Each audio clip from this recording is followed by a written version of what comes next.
नमस्कार।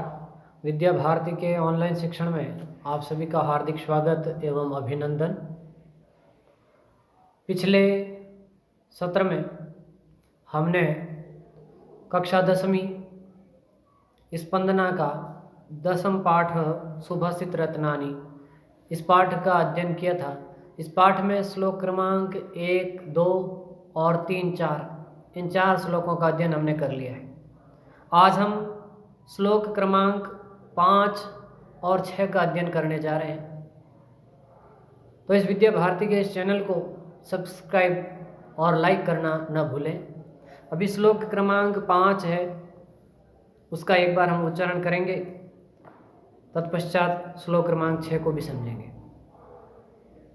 यथा खनन खनित्रेण नरो वारी अधिगच्छति तथा गुरुगताम विद्याम शुश्रूषर अधिगच्छति। यथा यानी होता है जिस प्रकार से खनन यानी जो खनन सामग्री होती है, खनन यानी खोद करके, और खनित्रेण यानी खनन सामग्री। तो जिस प्रकार से हम खनित्रेण का अर्थ होता है खनन सामग्री, गैती फावड़ा आदि होते हैं इनके द्वारा। तो जिस प्रकार से खनन सामग्री के द्वारा या खनन के यंत्रों के द्वारा, खनन यानी खोद करके, और नरह यानी मनुष्य, वारी धन अधिगच्छति बराबर वारी अधिगच्छति शब्द बनता है। यहाँ पर ई और अ मिलकर के यह बना है, यण संधि का प्रयोग हुआ है। तो जिस प्रकार से खनित्रेण यानी खनन के साधनों के द्वारा, खनन यानी खनन करके, और मनुष्य नरह यानी मनुष्य, वारी यानी जल, अधिगच्छति यानी प्राप्त करता है, ठीक वैसे ही तथा यानी वैसे ही गुरुगताम विद्या, गुरु के अंदर निहित विद्या, गुरु में समाहित विद्या, उसको गुरु शुश्रूषा अधिगच्छति यानी गुरु की सेवा के द्वारा, शुश्रूषा यानी होता है सेवा, गुरु की सेवा के द्वारा ही अधिगच्छति यानी प्राप्त किया जा सकता है। इसी प्रकार श्लोक क्रमांक 6, अजरा अमरवत प्राज्ञो विद्यामर्थम च चिंतयेत् गृहीत इव केसेषु मृत्युना धर्मम आचरेत्। अजर जो कभी बूढ़ा न हो, और अमर जिसकी कभी मृत्यु न हो। तो कवि कहता है कि प्राज्ञ यानी बुद्धिमान व्यक्तियों को या बुद्धिमान लोगों को अपने आप को, स्वयं को अजर अमर मानते हुए, और विद्याम अर्थम च चिंतयेत्, विद्या और अर्थ यानी होता है धन, इनकी चिंता करनी चाहिए। चिंतयेत् यानी चिंता करनी चाहिए। तो व्यक्ति को स्वयं को अजर अमर मानते हुए और विद्या और धन की चिंता करनी चाहिए। प्राज्ञ यानी होता है बुद्धिमान व्यक्ति को स्वयं को अजर अमर मानते हुए विद्या और धन की चिंता करनी चाहिए।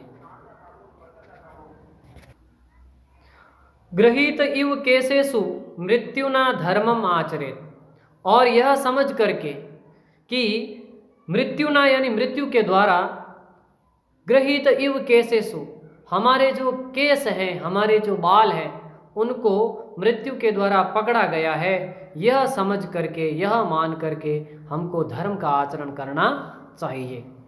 अजर अमरावत प्राज्ञ विद्याम अर्थम च चिंतयेत् गृहीत इव केसेषु मृत्युना धर्मम आचरेत्। स्वयं को, पहले ऊपर वाली पंक्ति दी हुई है कि जो विद्वान व्यक्ति होता है उसको स्वयं को अजर अमर मानते हुए विद्या और धन अर्जन करने का प्रयत्न करना चाहिए, चिंता करनी चाहिए। दूसरी पंक्ति में उसी कवि के द्वारा कहा गया है कि स्वयं को यह समझ करके कि मृत्यु हमारे सिर पर खड़ी है, मृत्यु हमारे केसेषु यानी बालों को पकड़े हुए है, गृहीत हुए यानी पकड़े हुए है, इस प्रकार समझते हुए हमको धर्म का आचरण करना चाहिए। श्लोक क्रमांक 7, धन धान्य प्रयोगेषु विद्यायाः संग्रहेषु च आहारे व्यवहारे च त्यक्त लज्जः सुखी भवेत्।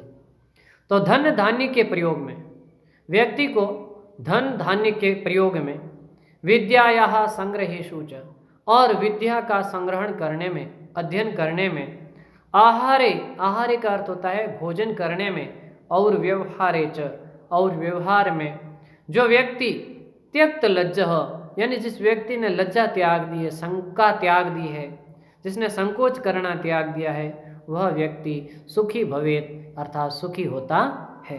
तो पूरी पंक्ति का अर्थ एक बार वापस देख लेते हैं। धन धान्य प्रयोगेषु विद्यायाः संग्रहेषु च आहारे व्यवहारे च त्यक्त लज्जः सुखी भवेत।